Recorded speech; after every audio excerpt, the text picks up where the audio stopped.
Hello everyone, welcome back to money matters. बात करेंगे D mart के ऊपर। बहुत क्वेश्चंस आए डी मार्ट के ऊपर और इस चैनल पे उन्हीं स्टॉक्स पे बात होती है जहां आपका कोई क्वेश्चन हो आपका कमेंट में आप बता दीजिए, नहीं संकोच। डी मार्ट पे एक अर्जेंट अपडेट बहुत से लोगों ने पूछा है, अब आगे क्या हो सकता है। जैसा आपने लास्ट वीडियो में बात करी थी वैसा होता हुआ दिख रहा है। अब क्या करें, हमारा ये लेवल कटने के बाद ऐसे ऐसे हो रहा है तो कर लेते हैं बात, लेकिन ध्यान रखिए फंडामेंटल के लिए ये वाला वीडियो जो पिछले वाला है डिस्क्रिप्शन में लिंक दे दूंगा, ये देख लेना, क्योंकि अभी मैं प्योर टेक्निकल के ऊपर बात करूंगा। एक महीने पहले हमने कंप्लीट रिव्यू किया है। अब राइट नाउ देखिए, इसको समझ लीजिए पूरा।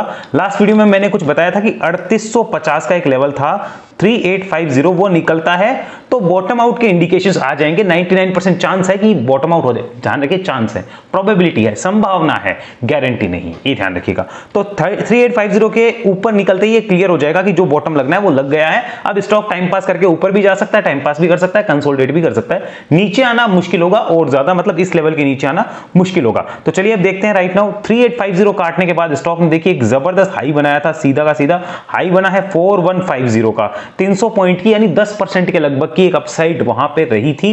हाथों हाथ 10% अपसाइड आई। और अब स्टॉक जो है मैं डेली चार्ट पे आपको दिखाता हूं कर क्या रहा है। ये करेक्शन के मूड में आया है। देखिए यहां पे ये जो डेली चार्ट आपको दिख रहा है, एक सीधी वेव अपसाइड है तो करेक्शन करेगा ही। जितनी ये वेव अपसाइड है उसका 50% लगभग करेक्शन होता ही है, ये जनरली होता आया है। डीमार्ट भी कुछ ऐसा ही करता नजर आ रहा है। कंप्लीट एनालिसिस करते हैं और देखते हैं कि आज की डेट में क्या किया जा सकता है। बाय है तो क्या करें, नहीं है तो क्या करें, होल्ड है पहले से ऊपर का तो क्या करें। पहले जनरल डिस्कशन करूंगा मैं। लास्ट गिरावटें देखिए, 46% की ये वाली गिरावट रही, उससे पहले 32, उससे पहले 33, सबसे बड़ी गिरावट यही वाली रही है। और अब क्या हो रहा है वो हमें देखना बहुत जरूरी है। आपको मैं एक इंपॉर्टेंट चीज यहां पे दिखाना चाहता हूं। देखिए दोस्तों, ये जो वेव गिरी थी, इस वेव का हाई और इस वेव का लो मार्क कर लो। इस वेव का हाई, इस वेव का लो मार्क कर लो। इस वेव का टाइम पीरियड देख लो, मैं आपको दिखाता हूं। इस वेव का हाई बना था ये अक्टूबर 2021 में और ये बॉटम जो बना है वो बना है मई 2022 में, यानी 7-8 महीने का ये पूरा वेव है। मुझे आज तक बता दो, 1 साल से ऊपर हो गया, ये वाला समय बीत गया, मूवमेंट है क्या इस वेव का लो कटा, इस बड़ी वाली वेव का नहीं कटा? क्या इस वेव का हाई कटा? नहीं कटा। ये ही तो कंसोलिडेशन होता है स्टॉक्स में। तो एक चीज बड़ी क्लियर है कि अगर इस वेव का लो टूटता है तो हम यहां से गिरावट की तरफ और जाएंगे, अगर इस वेव का हाई कटता है तो हम ऊपर जाएंगे। लेकिन समझदारी किसमें है? जब इस वेव के बॉटम के पास चल रहा हो तो छोटा सा स्टॉप लॉस लगाकर लेने में समझदारी है, या फिर वेट किया जाए कि हाई कटेगा तो हम लेंगे।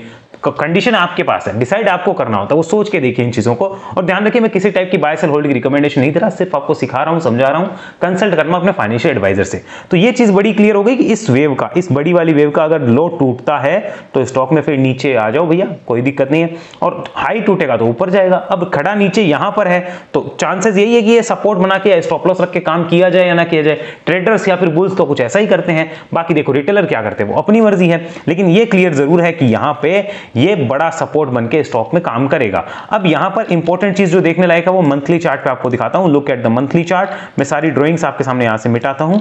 Look at monthly chart. यहां पे देखिए ध्यान से कि 3-4 महीनों के कंसोलिडेशन के बाद अब ये मंथली चार्ट पॉजिटिव हुआ है। इसमें प्रेशर जरूर आया ऊपर से, लेकिन एक बात मेरी नोट करके रख लीजिएगा कि यहां पर आप गौर से देखिए, पिछले मंथ के हाई के ऊपर मंथली क्लोज नहीं आ रहा था। ध्यान से देख लीजिए आप, एक भी मंथली क्लोज पिछले मंथ के हाई के ऊपर नहीं आया है।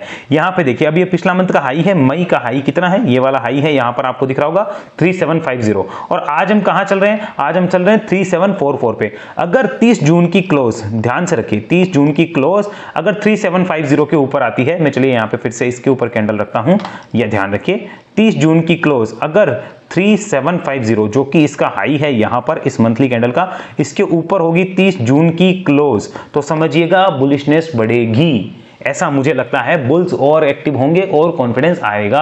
ये बात आप नोट डाउन करिए। 30 जून की क्लोज इसके ऊपर होनी चाहिए। ध्यान रखिए, संभावना है, गारंटी फिर कह रहा हूं नहीं है। हो सकता है स्टॉक जीरो हो जाए, गारंटी मत मान लेना भैया, ये मैं पहले समझा दूं। कुछ लोग गारंटी समझ लेते हैं, यहां गारंटी नहीं है, गेम ही संभावना होता है। गारंटी होती तो बात ही क्या होती। तो ये ध्यान रखिएगा, 3750 के ऊपर और बुलिश होने की संभावना अगर 30 जून की क्लोज आती है तो। ये आपने नोट डाउन किया। अब एक इंपॉर्टेंट चीज जो मैं आपको और दिखाना चाहता हूं, यहां पर चलिए डेली चार्ट पे। Look at the daily chart. 200 days का का ईएमए मैंने लगाया। अब स्टॉक जहां पे खड़ा है वो सपोर्ट ले रहा है 200 EMA के पास में। ये देखो इसके पास ये सपोर्ट लेने की कोशिश करेगा जो कि 3700 रुपए के आसपास है। फिर भी अभी डेली चार्ट पे सपोर्ट क्या है वो देख लेते हैं एक बार, फिर बात करेंगे करना क्या चाहिए। सबसे बड़ा सपोर्ट होगा 3560 से 3570 रुपए के आसपास। यहां देखिए 3560-70 का बड़ा सपोर्ट होगा, इसको आप नोट डाउन करिए, मैं 3560 लिख देता हूं। मुझे लगता है ये बड़ा सपोर्ट बन के इन फ्यूचर काम आएगा। यहां तक भी आना मुश्किल हो सकता है 3700 के आसपास ही एक दो दिन के अंदर रिवर्स करके स्टॉक ऊपर की जर्नी भी स्टार्ट कर दे।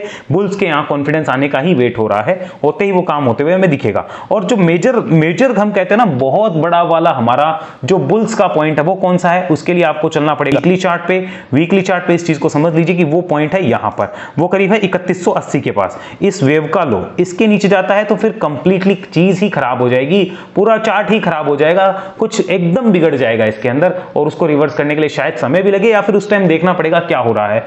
इस वेव के लो के नीचे खराब होगा पूरा माहौल, पूरा मूड इस वेव के नीचे खराब होगा। और ये वेव नीचे करीब 15% के आसपास ये वेव नीचे है, तो 15% का लो बनता है नीचे 3810 पे, वहां तक है एक सपोर्ट, और एक मिलता है 3560 के आसपास पहला सपोर्ट बनता है। ये हमें नोट डाउन करके रखना होगा। अब एक और इंपॉर्टेंट चीज जो आपकी स्क्रीन पे मैंने लगाई है वो है 200 वीक का वेमा। ये है 200 वेमा लाइन। 200 वेमा लाइन क्या होती है, देखो जैसे डेमा लाइन होती है वैसे वेमा होती है। हालांकि वेमा कोई ऐसे रूल नहीं है कि देखना चाहिए, बट मैं एक दिखा रहा हूं कि 200 हफ्तों के एवरेज के आसपास भी स्टॉक का सपोर्ट यही है। तो अगर ये टूटता है तो फिर 200 हफ्तों का लेवल भी टूटेगा, उसके नीचे भी स्टॉक आएगा और सपोर्ट भी तोड़ेगा, तो वो और ज्यादा नेगेटिव हो जाएगा। तो ऐसा होना मुश्किल है डीमार्ट जैसी कंपनी के लिए। मुझे ऐसा लगता है कि बुल्स ऐसा होने नहीं देंगे, बाकी बेयर्स का अगर कॉन्फिडेंस आएगा तो कर भी सकते हैं, मुश्किल है कि हो जाए। अब ऊपर की साइड बात कर लेते हैं कि यहां पर ऊपर की साइड पॉसिबिलिटीज क्या है। तो ध्यान रखिए स्टॉक के लिए वापस ऊपर में एक रेजिस्टेंस बनेगा, वो बनेगा 4150 का, ये रेजिस्टेंस बनेगा। उसके बाद में 4400 और 4600 के तीन रेजिस्टेंस होंगे, 4150, 4400, 4600। ये तीन रेजिस्टेंस स्टॉक के लिए ऊपर की साइड होने वाले हैं। अगर कोई अपनी पोजीशंस को थोड़े टाइम में बेचने की सोच रहा है तो इन रेजिस्टेंस के पास जाने पे कंसीडर कर सकता है अपने फाइनेंशियल एडवाइस से पूछ के। लेकिन फिलहाल तो ऐसा कुछ अभी लग नहीं रहा, बट यस अगर बुलिशनेस बनती है तो यही कुछ होने वाला हमें लगता है। स्टॉक अब 200 EMA के ऊपर भी है। देखिए अब बात करते हैं, ये तो हमने जनरल बातें करी क्या हो रहा है। अब बात करिए, देखिए स्टॉक के फंडामेंटल खराब है क्या, नहीं है, फंडामेंटल ओके है। स्टॉक क्या 200 EMA के ऊपर चल रहा है, बिल्कुल ओके है। स्टॉक का ट्रेंड बढ़िया है, ट्रेंड भी बुलिश लग रहा है, ओके है। स्टॉक का मंथली चार्ट पे ट्रेंड क्या है, मंथली चार्ट पे बुलिशनेस नजर आ रही है। वीकली चार्ट पे क्या है, बुलिशनेस नजर आ रही है। तो अब बेचने में समझदारी है, आप बताओ। ये स्टॉक इतना गिर गया, 46% टूट गया, बेचने में समझदारी है? अगर हाँ तो कमेंट में बता दीजिए। और बाकी इन सब चीज़ों को देख के आपको जो डिसीजन लेना है वो आप ले सकते हो। दूसरी चीज़ यहाँ पर हमें और नोट जो करनी है कि इसमें कोई फ्रेश बाय करना चाहता है, मानिए कोई अभी फ्रेश बाय लेना चाह रहा है, कुछ करना चाह रहा है, तो उसे एक चीज़ क्लियर करनी होगी भैया कि यहाँ पे नीचे में दो बड़े सपोर्ट है, पहला ये है, दूसरा ये है। अगर वो प्रॉपर स्टॉप लॉस के साथ काम करना चाहता तो प्रॉपर स्टॉप लॉस तो ये बनेगा 3180 का, जो कि यहाँ से 15% के लगभग नीचे होगा, 15% के आसपास वो स्टॉक वो सपोर्ट जो है वो नीचे होगा। तो अगर डिसाइड करना चाहे तो वैसे डिसाइड कर सकता है। और अगर वो SIP मोड में इसको एक्यूमुलेट करता है तो उसके कोई दिक्कत नहीं आने वाली है, ध्यान रखिए। जो भी फ्रेश इन्वेस्टमेंट करने जा रहे हैं SIP मोड में लेना चाहे तो ले सकते हैं। दूसरा, कोई लोग होते हैं जिनको छोटे से रिस्क के साथ काम करना है, वो लॉस देने को तैयार है, तो फिर उनके लिए बड़ा सपोर्ट 3560 ये रहेगा। अगर कोई इसके साथ करना चाहे तो वैसे भी कर सकता है, बट प्रॉपर ट्रेंड रिवर्सल तो इसके नीचे जो वेव कटेगी उसमें ही आएगा, क्योंकि स्टॉक 3850 के ऊपर आके हमें दिखा चुका है कि मेरा इरादा कुछ और है और मैं कुछ और करने के मूड में हूं, ये बता चुका है। वो समय लेगा लेकिन यस ट्रेंड रिवर्सल हो चुका है प्रॉपर, और अब वापस से नेगेटिव करने के लिए 3180 काटना पड़ेगा। तो ये क्लियर एक्सप्लेनेशन मैंने डीमार्ट की आपको दी है कि कोई इसमें मुझे अब ज्यादा दिक्कत नहीं नजर आती, उल्टा अब सही लग रहा है। हाँ बिल्कुल ये करेक्शन आएंगे और ये होगा भी। स्टॉक के लिए जो सपोर्ट है वो भी मैंने बताया, और ध्यान रखिए हो सकता है 3180 को स्टॉक तोड़ दे, जीरो हो जाए, ये ध्यान रखना। मेरे कहने पे कुछ मत करना, मैं तो सिंपल एक बात समझा रहा हूं कि ये सपोर्ट है और ये चीजें इसके लिए अभी नजर आ रही है फिलहाल चार्ट पे, और हो सकता है स्टॉक यहां से गिरता ही जाए, ऊपर जाए ही ना, क्योंकि अभी रिवर्सल तो आया नहीं है प्रॉपर, यहां से तो नीचे गिर ही रहा है। हो सकता है रिवर्सल कब आए क्या पता, लेकिन इतना कंफर्म है कि स्टॉक ने वो इंडिकेशंस दे दिए हैं कि अब इसको ऊपर की जर्नी में निकलना है। एक बड़ी जर्नी करिए, वो करेक्शन कर रहा है, थोड़े टाइम यहां रुक के ऐसे जाने की कोशिश करता हुआ हमें नजर आना चाहिए, ऐसा इस चार्ट को देख के लगता है। बाकी देखो कुछ भी हो सकता है, जैसा पीछे भी ऐसा ही हुआ था, यहां पर ऐसे करके फिर स्टॉक निकला था, तो ऐसा हो सकता है, संभावना ऐसी है। बाकी अपने फाइनेंशियल एडवाइस से कंसल्ट करिए। मैंने क्लियर आपके सामने हर चीज एक्सप्लेन कर दी है कि अभी फिलहाल जो है वो चार्ट पे मुझे क्या होता हुआ नजर आ रहा है। और देखिए ये सारी चीजें एक्सप्लेन करने के बाद अब आपको क्लियर करना बाकी रह जाता है कि आप क्या करना चाहते हैं, आपकी रिक्वायरमेंट इस चार्ट से लेकर क्या है वो आपको ही क्लियर करनी पड़ेगी। साथ में एक और इंपॉर्टेंट चीज जो अगर आप देखेंगे तो आपको पता चलेगा कि यहां पर 50 महीनों का भी मूविंग एवरेज अगर हम बात करें, 50 महीनों का एक एवरेज जो मैं निकाल रहा हूं, ये कोई फॉर्मूला नहीं है कि 50 महीनों का आपको देखना ही है। मैं आपको बता रहा हूं कि ये 50 महीनों का लेवल एक इंपॉर्टेंट लेवल हो जाता है जब भी कोई स्टॉक को हम देखते हैं और इतनी बड़ी कंपनी की साइज में देखते हैं कि 50 महीनों का जो एवरेज है वो भी 3180 के आसपास ही है।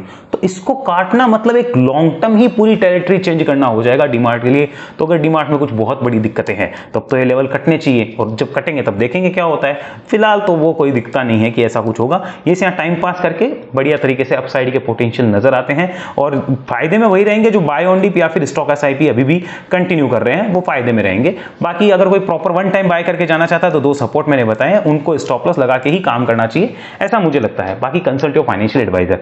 क्लियर हो गया होगा सब कुछ। वीडियो पसंद आया लाइक कर दीजिए, दोस्तों के साथ शेयर करिए। किसी टाइप का कंफ्यूजन हो कमेंट में आप बता सकते हैं।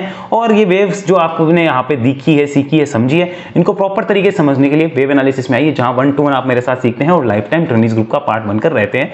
ये सारा जो कोर्स है वो पूरा 1 to 1 होता है। एक्चुअली कोर्स नहीं है, ट्रेनिंग प्रोग्राम है। यहाँ पे कोई कोर्स नहीं है, प्रॉपर ट्रेनिंग होती है 1 to 1 एक बंदे की। तो उसके लिए आप रजिस्ट्रेशन करा सकते हैं, डिस्क्रिप्शन नंबर है, कॉन्टेक्ट करके पूछ लीजिए अगला बैच कब से और किस तरीके से आप रजिस्ट्रेशन करा सकते हैं। और यहाँ पर क्लियरली ये चीजें अगर जाननी है और इनके प्रीमियम चार्ट एक्सेस करने हैं तो उसके लिए हमारा प्रीमियम ग्रुप है, जिसको आपको ज्वाइन करने के लिए ज़रूरत एंजल अपस्टॉक्स या LIC में अकाउंट खुलाना होगा और हमारे साथ कनेक्ट होना होगा। इस नंबर पे डिटेल्स भेज दीजिए और इसी नंबर पे आप कांटेक्ट भी कर सकते हैं। मिलते हैं अगले वीडियो में, तब तक के लिए बहुत बहुत धन्यवाद।